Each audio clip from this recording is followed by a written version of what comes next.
¿Listo? ¿Empiezo? Muy bien. Saludamos a todos con mucho cariño, a quienes van a ver esto en vivo o ya sea diferido. Y estamos en Primera de Corintios, capítulo 15, hablando de la resurrección. Ahorita estamos haciendo un poquito de malabares porque Pera Mamá está en Ciudad de México con la primera iglesia bautista de allí. Y vaya, va a tener mucho que hacer porque aparte de la predicación de aniversario, tiene ministración con el grupo de mujeres y señoritas y también con el grupo de jóvenes, de muchachos. Entonces dijeron, va Perita, pues vamos a aprovechar su visita. Entonces, primeramente Dios bendiciéndola a ella allá y a nosotros acá, que estamos con un ojo al gato y otro al garabato, porque el bebé, como sabemos, anda por todos lados. Bueno, entonces, 1 Corintios 15, estamos hablando de la resurrección. Nos quedamos en el verso 29 en adelante, ya que acaba de hablar de que todo está sujeto a nuestro Señor Jesucristo. Y yo cerraba la sesión pasada haciendo ver un fenómeno teológico que no se toma, yo creo que está ignorado o que pasa de largo porque no se ha trabajado la escritura con la profundidad de vida en su idioma y con los contextos. Pero hablando de que tenemos un solo Dios y que este solo Dios se manifestó como Padre, como Hijo, como Espíritu Santo, al final todo es entregado al Hijo y todo está sujeto bajo los pies del Hijo, ilustrado así, diciendo que el Hijo está a la diestra del trono, que es un hebraísmo que significa que tiene todo el poder, pero también con esta figura bonita de la majestad divina, donde dice que toda rodilla se doblará debajo de los cielos y en la tierra y debajo de la tierra, y toda rodilla se doblará ante el Hijo de Dios. Y entonces les hacía ver que ahí la majestad divina tiene este fenómeno espiritual extraordinario, porque el Padre y el Espíritu igual se doblan la rodilla delante del Hijo. Pero no son tres dioses, ahí está el asunto. Y sobre todo porque el Paráclito está en el aquí y ahora, en el espacio-tiempo. Pero en el absolutismo de Dios, el Paráclito pues no es necesario, no es necesaria esa manifestación. Entonces, al tener el Hijo todo sujeto bajo sus pies, pues el Padre aún ahí está, diré, amalgamado o fusionado para que me pueda yo explicar, pero es un fenómeno extraordinario. Es un misterio que no tiene posibilidad de explicación alguna y no los hacemos tres ni les decimos personas, usamos palabras inventadas a lo largo de la historia con los concilios como trinitas, como persona, prosopón en griego, que ni siquiera se traduce persona, ya lo he explicado, Entonces, aquí está lo sensacional, que en la resurrección, en la parucía, en la resurrección, en la gloria, en la eternidad, en el absolutismo divino, sin espacio, sin tiempo, estaremos, como dice la Escritura, para siempre con el Señor. Aion dice en griego, que es los siglos, aion, los siglos, ¿no? La eternidad. Bien, entonces... gracias, me trae una flor mi nene, gracias mi amor. Entonces, a partir del verso 29, hay una expresión muy interesante que dice: de otro modo, ¿qué harán los que se bautizan por los muertos? Si en ninguna manera los muertos resucitan, ¿por qué pues se bautizan por los muertos? Mira, esto en alguna clase de teología alguien mencionó que se refería a los mormones, porque los mormones tienen bautizo de muertos, pero en ese momento no había ni mormones. Mira, te voy a explicar. El asunto es que en las religiones de misterio, que son en Oriente y contemporáneas a la época en que esto se escribe, he mencionado, no había judaísmo y cristianismo nada más. Había un sinfín de religiones, pero sin fin. Y he dicho que la religión es innata al ser humano por la superstición del ser humano. La característica del ser humano es que es supersticioso. Entonces cae un rayo en el árbol y adora al fuego y lo hace Dios. La superstición, esa envoltura de magia con suerte, con esas cosas que suceden sobrenaturales y que el hombre siempre atribuye a fenómenos que no alcanza a entender, pues en ese tiempo, ahora ya los entendemos, y hay otros que pues, no entendemos, pero así avanza la humanidad, ¿no? En ese toma y daca de avance, retroceso. Entonces, el asunto aquí es que pues no es a los mormones, aunque ellos tengan una ceremonia similar, pero es referido a religiones paganas que están alrededor del incipiente cristianismo. Aquí el cristianismo ya tenía unos 70 años más o menos operando, si decimos que desde el periodo en que muere, resucita Jesús, empieza esto, diríamos que tienen como 60, 70 años, pero también es impreciso saber con exactitud las fechas, pero más o menos. Entonces, aquí el asunto es que son religiones paganas. Alguna vez expliqué la diferencia de religión pagana y profana.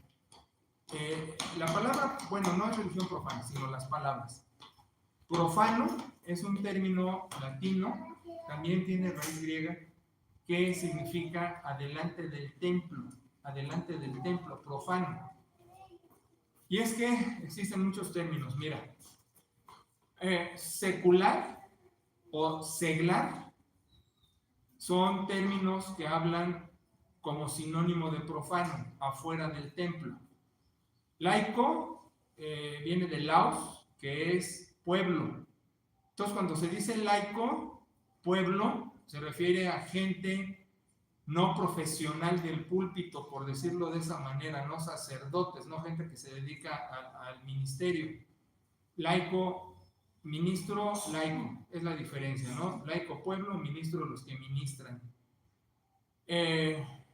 Seglar es lo mismo, y profano es lo mismo porque hablan de adelante del templo. Cuando se emplea profano, no está hablando como pagano, es otra cosa, adelante del templo, o sea, fuera del templo. Pero hay una corrección, porque en realidad el discípulo es un ministro. Ministro es la palabra latina, la palabra griega es diáconos. Diáconos griego, ministro latín, ambos significan lo mismo, servidor. Y en la historia, volvemos a que la historia hizo mucho bien como hizo mucho mal. La historia fue clasificando los términos y dándoles como que su lugar. Ministro se catalogó ya a aquellos que se dedican al ministerio, que se dedican al servicio, ¿sí? Pueden ser pagados, profesionales porque estudiaron y se dedican a eso, o amateurs que no reciben paga, pero ministran. Y eso vino en la historia y nos hizo daño, porque si bien quiso ayudar haciendo diferencia de quienes están dedicados a esto y quienes no, como estilo de vida, como profesión, como oficio, la realidad es que confunde, porque hace sentir al laico, al seglar, al profano, que no es ministro, pero la realidad es que todo discípulo es un ministro. Todo discípulo es un diácono, todo discípulo sirve a Dios, entonces todo discípulo debe ser un ministro. Ay, aquí es un rollo porque también Pablo cataloga, y ya se quedó como oficiales de la iglesia, el obispo y el diácono, así lo tiene en 1 de Timoteo 3, los que quieren obispado y los diáconos, los clasifican. Y entonces, si entendemos que en esa carta pastoral sí había puestos, y al haber puestos, pues ya se ocupan en obispos o en diáconos, en puestos. Pero fíjate que al principio no era así, y ya en la historia ya como que se amarró. Y aquí tenemos otro detalle en Hechos capítulo 6, donde el subtítulo, no en el escrito más antiguo cercano al original, viene elección de 7 diáconos, cuando las judías se enojan porque las griegas son atendidas, las viudas judías se enojan porque las viudas griegas son atendidas antes que ellas, entonces retoban, al fin en la iglesia siempre hay grilla, retoban y entonces se eligen 7 meseros, no 7, bueno, son diáconos porque son servidores, pero no diáconos como puesto. Pero el daño que se ha hecho en las iglesias es que de ahí se dice que empiezan los diáconos como puesto. No es verdad. Allí se escogen 7 meseros, pero al escoger 7 meseros se ve que su buen testimonio, controlados por el Espíritu Santo. Prefiero decir controlados que llenos, porque lleno también es otra palabra tergiversada en el rumbo histórico, donde se le dio al ministro en lugar de llenura en el sentido de ser hiper espiritual, que camina 1 metro arriba del piso y que es místico, mágico, así, que habla raro. Eso también nos hizo mucho daño. Entonces, la verdadera expresión es controlado. En Efesios 5:18, cuando dice no te embriagues con vino porque este te controla, dice mejor contrólate por el Espíritu. Literalmente sí dice lleno, pero nos hace daño entender lleno. Fíjate que en lingüística, la semántica nos ayuda a el manejo del equivalente dinámico que le decimos en las traducciones. Si tradujéramos todo literal, sería como cuando Tarzán hablaba con Jane y cuando uno que está aprendiendo un idioma lo tergiversa o hace cosas raras. El equivalente dinámico es un término técnico en lingüística, en traducciones, para que el traductor, conociendo la palabra, el contexto, la cultura, la propia, etcétera, haga una modificación no literal a la traducción y que sea lo que realmente quiso decir en el idioma. Por eso yo no digo lleno, por eso yo digo controlado, porque como Pablo quería que no te controlara el alcohol, como el borracho que pierde el control de sí mismo y se deja llevar por el alcohol y dice tonterías y hace tonterías, dice Pablo, quiero que te controle mejor el Espíritu Santo. Eso es lo que es llenura, un hombre disciplinado que somete su voluntad y su temperamento al Espíritu Santo y se deja guiar sacando Dios lo mejor de uno. Entonces, lo que se pide de los meseros es que estén controlados por el Espíritu. Si las mujeres iban a hacer bronca de que unas más servidas, otras no, pues tenían que tener la temperancia para calmar a todas y no hacer partido y no enojarse más y así. Y que tuvieran buen testimonio, etcétera. Entonces, regreso. Allí no es el puesto de diácono, allí son meseros. Y en Timoteo, sí, Pablo asigna los puestos, obispo y diácono. Y obispo también en la historia se clasificó. Fíjate que hoy día, cuando estamos en reuniones interdenominacionales, sobre todo, que no hay solo bautistas, sino de otras denominaciones cristianas, algunos les gusta ser llamado reverendo, ser llamado obispo, ser llamado presbítero y esas cosas, porque sienten que les da más categoría a esos nombrecitos, ¿no? Pero la verdad es que en el Nuevo Testamento son sinónimos y son más bien términos ocupados en una como función. Por ejemplo, didáscalos, el maestro, con poimén didáscalos, que en Efesios 4, 11 y 12 dice pastor maestro, y que las traducciones lo separan, pero es una sola palabra, pastor maestro, poimén didáscalo, lo que quiere decir es que sea un enseñador, un maestro. De hecho, en Timoteo 3, la calificación del obispo para Pablo dice apto para enseñar. Si no puede enseñar, si no tienes contenidos que puedas transmitir y lo dijera a la gente, pues no estás ocupando el puesto. Entonces, poimén didáscalos, pastor maestro, es el enseñador, el maestro, pues. Obispo, como presbítero. Presbítero es el que forma junta con otros presbíteros para toma de decisiones. Fíjate, acá los presbíteros serían nuestra mesa directiva y los obispos tienen la cosa de supervisar que las cosas se hagan bien, no como jueces ni como inquisición, pero que estén las cosas funcionando más o menos bien. Vamos, son sinónimos, porque al final uno puede hacer todo eso, pero no es de rango. Y algunos hasta se mencionan apóstol en las reuniones. Hola, pastor, no, soy apóstol. Apóstolos quiere decir apostelo, es un verbo, quiere decir enviar. Entonces, de hecho, apóstol es mensajero, es enviado. Por eso el ministerio apostólico de apóstol son los misioneros, entre comillas, pero realmente son los IBM y venme a traer esto, ¿no? Los mensajeros. Entonces, fíjate lo que es la ignorancia. Sienten que nombrarse apóstol les da más catego, pero en realidad eres un mensajero, eres un office boy. Es que la gente no sabe pues ni los términos ni cómo los usa. Yo lo que digo es, pastor, obispo, apóstol, presbítero, didáscalos, todos son sinónimos porque al final todos sirven dentro de la iglesia, ¿sí? Bueno, entonces todo este verbo es porque en la historia se adoptan, suceden muchas cosas válidas en su momento. Como profe de historia he insistido que todo lo que vivió la historia fue válido en su momento. Y tú me vas a decir, si hubiera sido Alemania en los 40 del siglo pasado, hubiera sido nazi, muy probablemente, porque todos somos personajes de nuestro tiempo, todos. La bronca es juzgar la historia desde otra plataforma de vida, de época. Entonces, si dices, esto va mal, no. Si tú hubieras estado ahí, hubieras hecho lo mismo. Por eso digo, lo que pasa en la historia en el cristianismo es un fenómeno muy interesante porque todo fue legítimo en su momento. Lo ilegítimo es traerlo de esa época a la nuestra. Es como si yo me vistiera como en el siglo XV, pues, ¿te imaginas? Y peor como francés, que usaban mallas y usaban pelucas blancas y se ponían lunares, imagínate, Dios mío. Bueno, con eso te estoy diciendo, todo tuvo que ver legítimamente en su época histórica doctrinal. Lo que no, tomarlo y traerlo.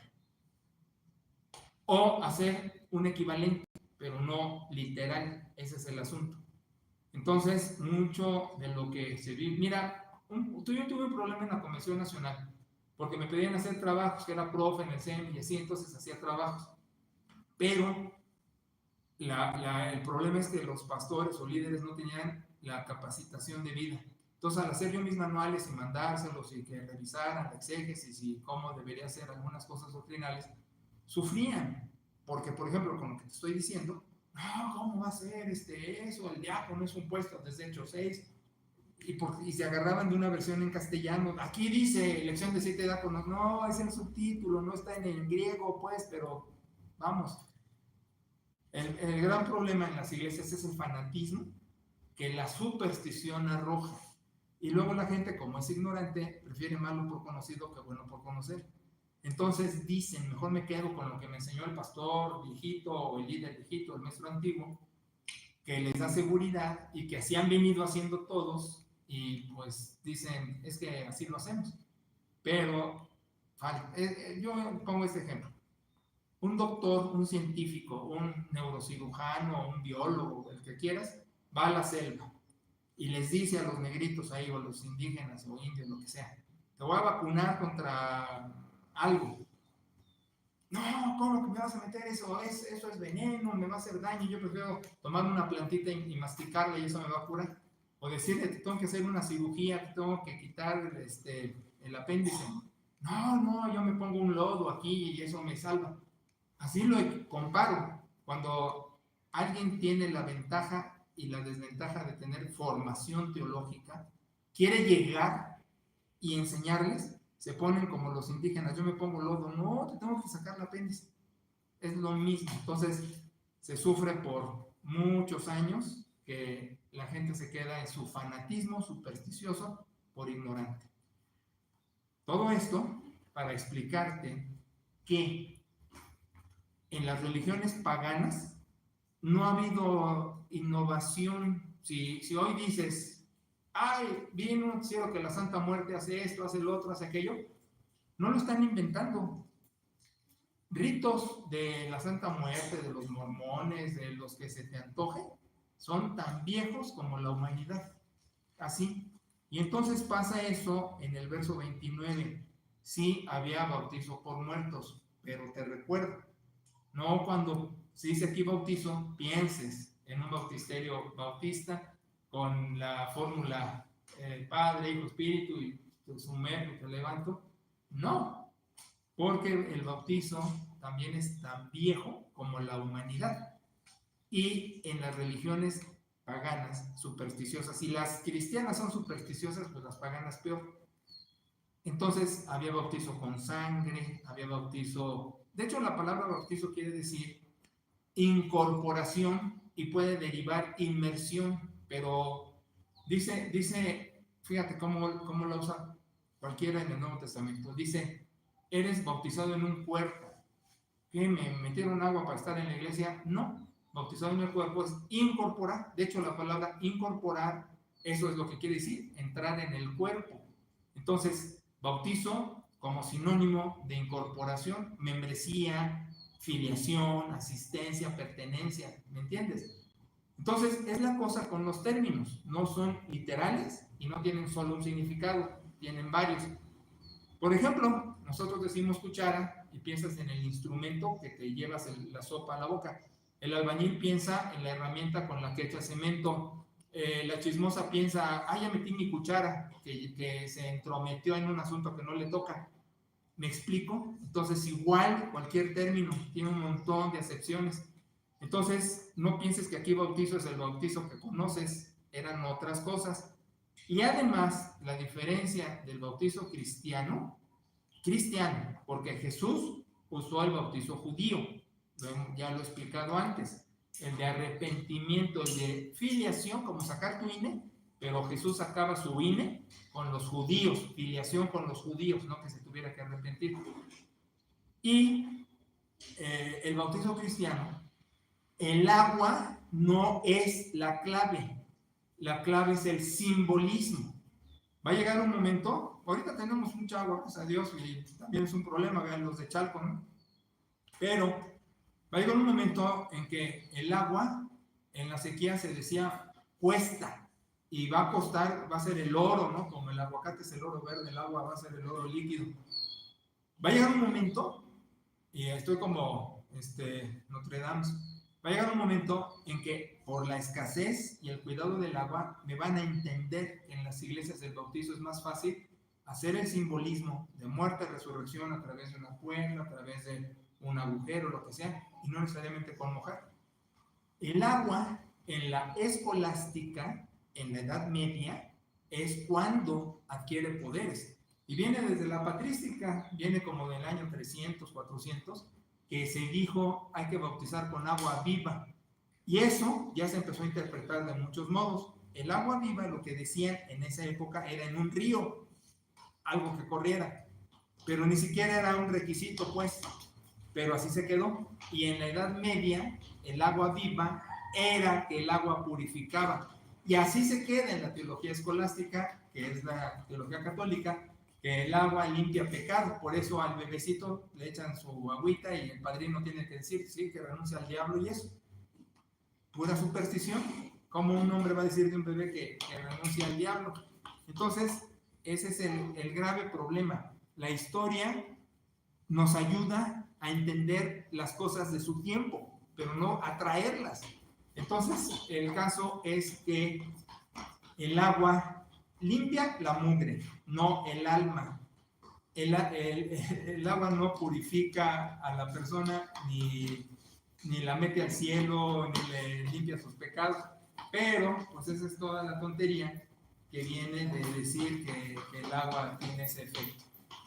Entonces, el bautizo cristiano lo que significa es, y Pablo lo inventa en Romanos 6, no hay otro antecedente del bautizo cristiano hasta Romanos capítulo 6, donde él dice que es una manifestación, porque es la palabra que emplea, una manifestación, de que el hombre muere y es enterrado y se levanta, anástasis, la resurrección, se levanta a una vida nueva con Cristo. Eso es el bautizo cristiano.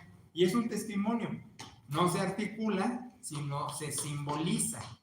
Paso a la vida pasada, vaya la redundancia, y me levanto en Cristo a una vida nueva. Eso es. Y puede ser con agua, puede ser con aire, puede ser con una puerta que se abre y cierra, N cosas. El hecho es que simbolice, estás muerto y te levantas a una vida nueva. Porque lo que hay en el verso 29 es religión pagana, no profana, pagana, y mística, con esa superstición de que, es que me río porque mi hija puso aquí unos artefactos y el nene está sentenciado a que esté abusado y nos pone así como equilibristas cuando están en la cuerda floja. Las religiones paganas tenían este acto místico, sobrenatural, supersticioso de bautizarse por muertos. Entonces, si los mormones lo tienen hoy o no, vamos, no tiene la menor importancia. Y Pablo en esa época sí tenía que hacerles ver que no tenía valor alguno, ¿sí? Pero fíjate lo curioso, lo emplea para afirmar la validez de la resurrección. ¿Qué harán los que se bautizan por los muertos si en ninguna manera los muertos resucitan? No está diciendo que vale, solo está diciendo que si hay resurrección, aunque en las religiones paganas tienen este ritual de bautizarse por los muertos. Mira, esto dio pie a que en la Edad Media surgiera también, no te puedo informar exactamente quién y el momento, pero son como las cosas que luego suceden, que pasan y que ya se quedan. Se agarran las indulgencias. Ok, no nos vamos a bautizar por los muertos, pero sí podemos hacer algo por los muertos. Vamos a comprarles un pedacito de cielo. Entonces, las indulgencias que vienen... mira, yo di clases de escolasticismo y la filosofía escolástica como la teología escolástica es apasionante porque vienen un montón de cosas, pero sensacionales. Y digo sensacionales como al arqueólogo que le gusta ver huesitos o ruinas, ¿no? A eso me refiero. Y allí vimos que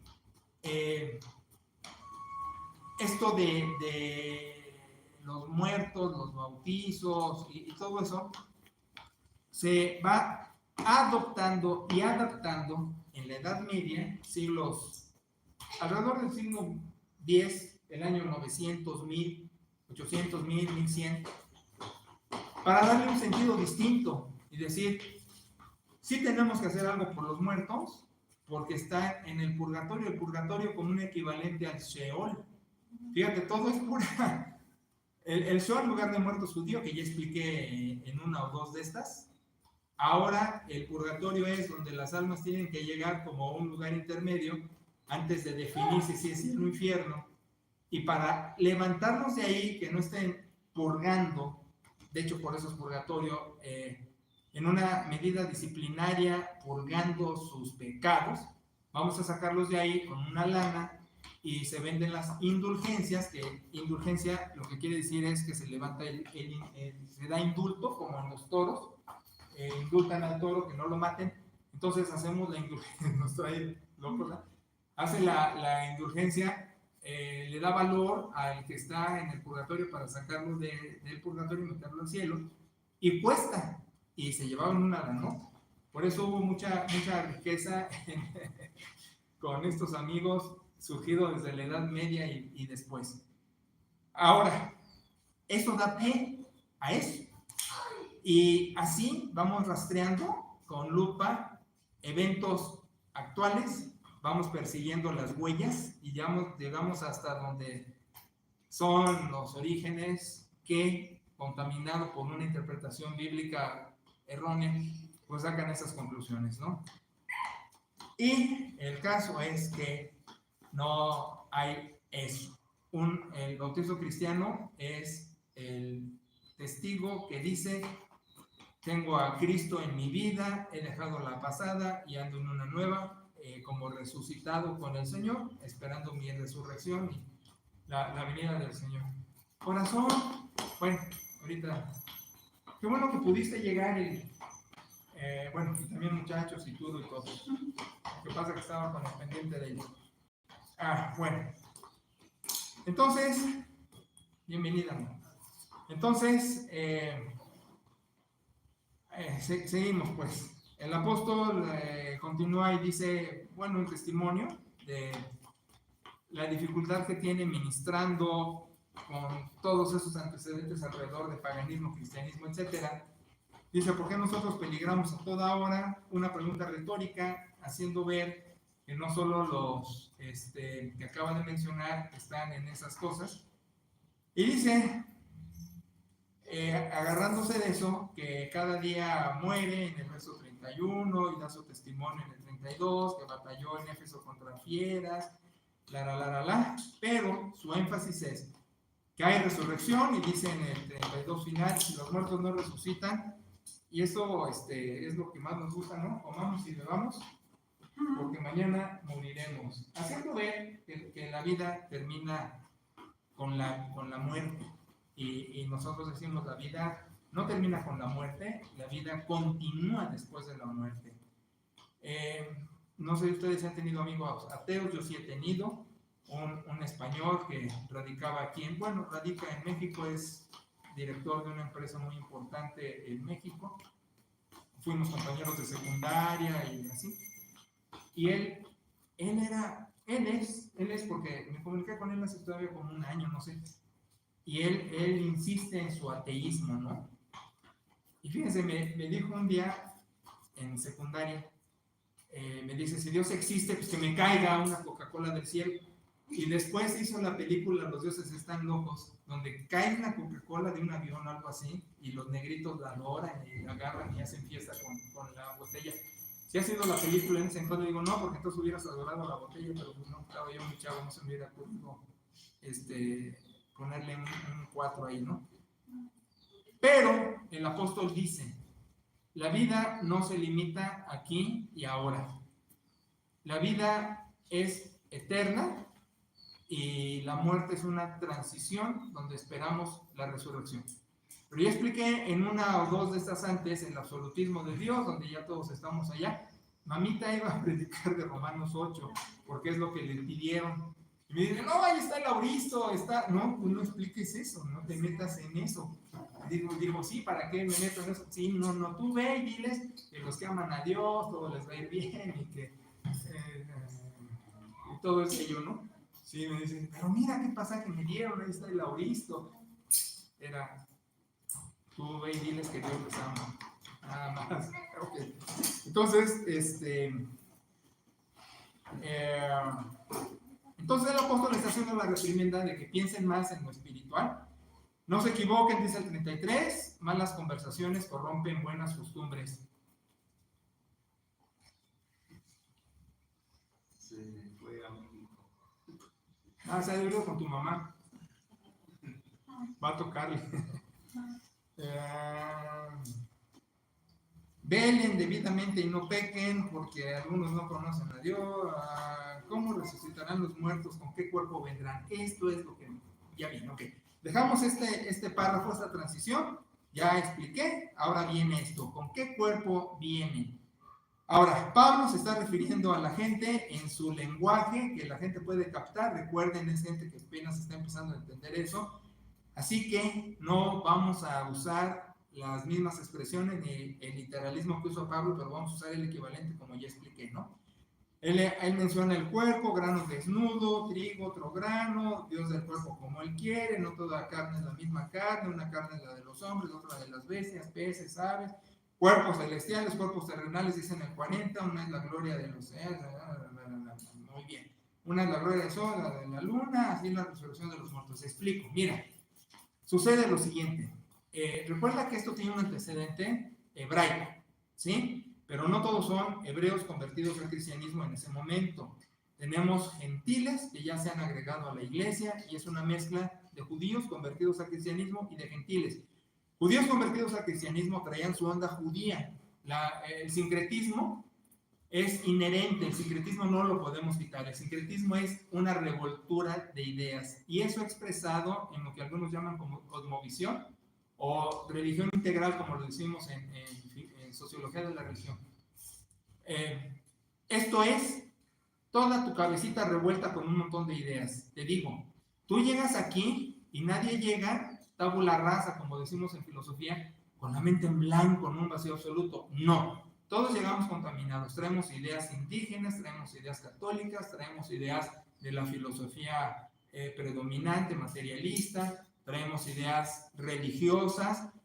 El mejor ejemplo del sincretismo y religión integral es Noche de Muertos, donde tú ves un altar con imagen de la Guadalupana y con una pieza de mole para el muerto, que es indígena porque va a venir y que se lo va a comer, pero santos allí y que el muertito. Eso es la contaminación que traemos en una iglesia.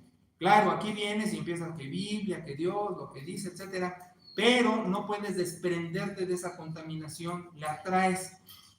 Ejemplos absurdos, en México, empezando mi pastorado, le digo a alguien, ven desde el púlpito, darnos la bienvenida. No, el púlpito no puedo, me impone sagrado. ¿Me explico?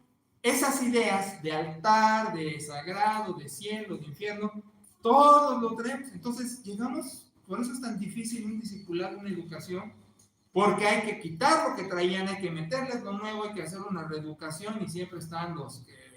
hemos hablado de eso antes, ¿no? La versión Reina Valera, que es útil, sirvió, pero hay mejores versiones, eso hemos hablado, los muchachos manejan, Rosy ya les preguntó, ¿no? Entonces, un par de hermanos adrede me dijo, ¿y qué versión usas? Por eso les mandé, mira, esta es mi Biblia, ¿verdad? No uso versión en castellano, uso esta porque es la común, pero siempre estoy con mi Biblia que les mostré, trabajándola pues.